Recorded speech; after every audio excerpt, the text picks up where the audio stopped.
రూట్లో వస్తూ ఉండగా ఒక కారు డాష్ ఇచ్చింది. దీంట్లో ముగ్గురు చనిపోవడం జరిగింది.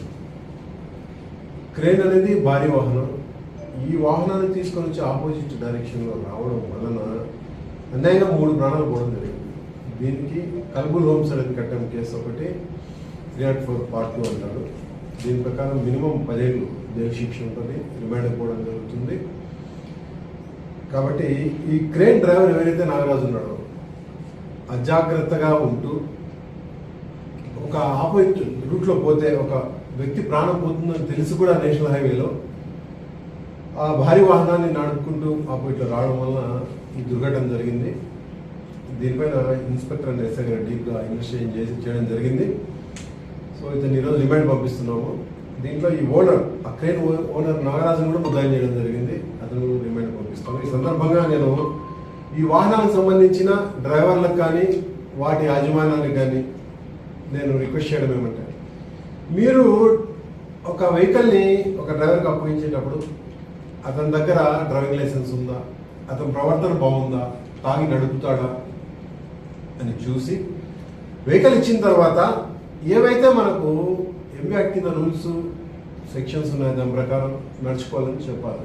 ఎందుకంటే ఆపోజిట్లో రాకూడదు అనేది బేసిక్. అది ఆపోజిట్ రూట్లో రాకూడదు అనేది బేసిక్. కానీ చాలామంది ఆపోజిట్ రూట్లో వచ్చి వాళ్ళ ప్రాణాలు కోల్పోతున్నారు, ఎదుటి వాళ్ళ ప్రాణాలు పోవడానికి కారణమవుతున్నారు.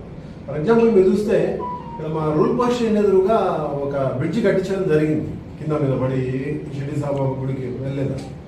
సో వెళ్ళేటప్పుడు చాలా మంది ఆ బ్రిడ్జ్ మీద వెళ్ళొచ్చు ఆపోజిట్ పోకుండా. కానీ కొంతమంది ఇప్పుడు ఉన్నా సరే బ్రిడ్జ్ ఆ హైవేకి ఆపోజిట్లో పోతున్నారు. ఆ ముందుకు వెళ్తే కరెక్ట్ టర్నింగ్ ఉంది, ఆ టర్నింగ్లో ఓవర్టేకింగ్ వచ్చినారంటే వీళ్ళు ఉంటారు, వాళ్ళు ఉంటారు. సో ఎందుకు అంత కక్కుర్తి? అయితే మహా అంటే ఒక 100 మీటర్లు ముందుకు పోతే యూటర్న్ ఉంటుందేమో, ఒక 10 ml పెట్రోల్ డీజిల్ ఖర్చు అవుతుందేమో, అంతకుమించి ఏం కాదు. ఒక 1.5 నిమిషమో 2 నిమిషాలు ఎక్కువ అవుతుందేమో, అంతకుమించి ఏం కాదు. కానీ అది కూడా ఓపిక లేకోకుండా ఆపోజిట్ రూట్లో వచ్చి అన్యాయంగా వాళ్ళకి సంబంధమే లేదు ఈ ఇన్సిడెంట్లో పాపం దాంట్లో కూర్చున్న 3 వ్యక్తులు చనిపోవడం అనేది చాలా బాధాకరం. దీనిపైన ఖచ్చితంగా స్ట్రిక్ట్ యాక్షన్ అయితే మా దగ్గర నుంచి ఉంటుంది. అదే కాకుండా హైవే పైన కూడా కెమెరాలు అన్నీ పెట్టాము. మేము వాచ్ కూడా చేస్తున్నాం మా కంట్రోల్ రూమ్ నుంచి. ఎవరెవరైతే ఆపోజిట్ వెళ్తారో అవన్నీ నెంబర్స్ ఆటోమేటిక్గా ఇది లోడ్ అవుతాయి. కాబట్టి అవి తీసుకొని వాళ్ళపైన కఠినమైన చర్యలు తీసుకోవడం జరుగుతుంది. ఈ సందర్భంగా మళ్ళీ రిక్వెస్ట్ చేస్తున్నాం, బైక్ రైడర్స్ కావచ్చు, ఆటోలు నడిపే వాళ్ళు కావచ్చు, టిప్పర్లు నడిపే వాళ్ళు కావచ్చు, లారీలు నడిపే వాళ్ళు కావచ్చు, కార్లు నడిపే వాళ్ళు కావచ్చు, చాలా మంది ఆపోజిట్లో వస్తున్నారు.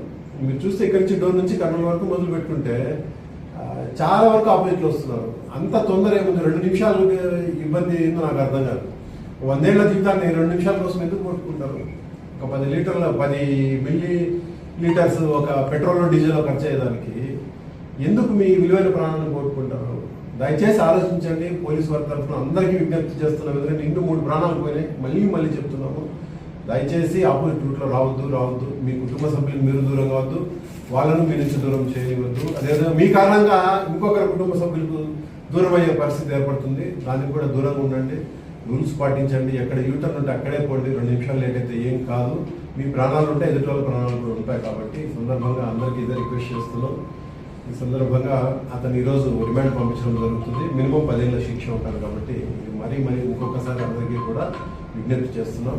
రూల్స్ రోడ్డు ఒక్కసారి వాహనాన్ని మనం తీసుకున్న తర్వాత, ఇది మోటార్ వాహనం, అది బైక్ కావచ్చు, ఆటో కావచ్చు, లారీ కావచ్చు, ట్రైన్ కావచ్చు, ఏదైనా కావచ్చు. సో ఆ రూల్స్ సంబంధించి రెగ్యులేషన్ సంబంధించి ప్రకారం నడుచుకోవాలి. దాని ప్రకారం ఉంటారని ఆశిస్తూ ఇంకొకసారి తప్పు జరగకోకుండా ప్రతి ఒక్కరు జాగ్రత్త పడాలని